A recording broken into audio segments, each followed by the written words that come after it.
Now the good news is, at least for us in the city of Chicago, we test our water 2 to 3 times a week.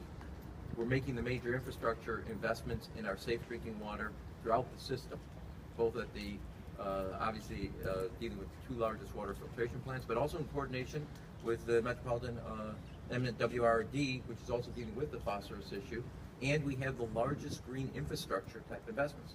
We're working constantly at a local level with our federal partners, whether that's the FBI, national security, in coordinating safety security throughout the city.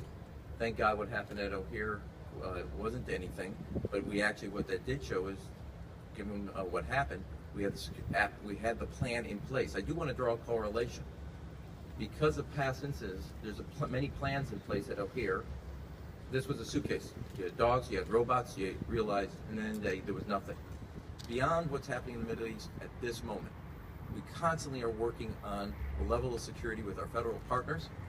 They take the major role, but we are the first responders. I would say what is reassuring, and this is not to any other city that's up here or mayor, because of our Office of Emergency Management, OEMC, response, we have a central place that brings together all aspects of government to have a coordinated response, whether that's weather related or other types of events that relate to our public health and public safety. And we have a major operation which actually gives us a leg up in coordinating our efforts and also in responding to, and we meet regularly with our federal partners when it comes to dealing with international terrorism or terrorist threats to the city of Chicago. The first part of community policing is community. You have to build up a level of trust on an ongoing basis. Now, you think of community policing, you think of officers on the street knowing their community. That's the first and foremost.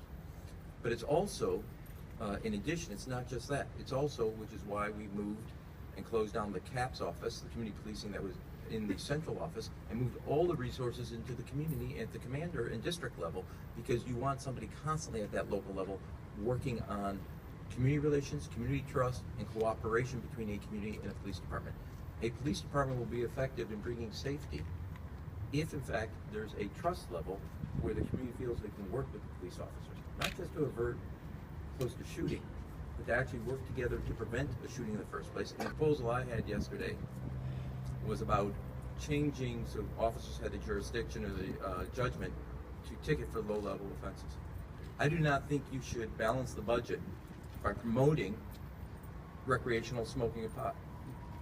The reason we're repaving a record 355 miles, and Paul, you were out there when we did it, we hit the halfway mark, is because after this winter, all cities experienced it, our roads were old, tremendous degradation. We had a record paving season we're going to finish up at 355 miles, 1,000 miles in 4 years out of the 4,000 miles of the city.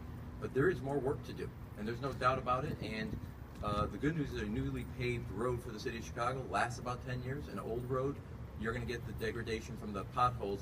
And I wanted to make sure that our neighborhood streets receive the attention. And I don't know his idea, but we're going to do what we need to make sure that the streets, whether they're the main streets or our neighborhood streets, are passable for all the residents of the city of Chicago.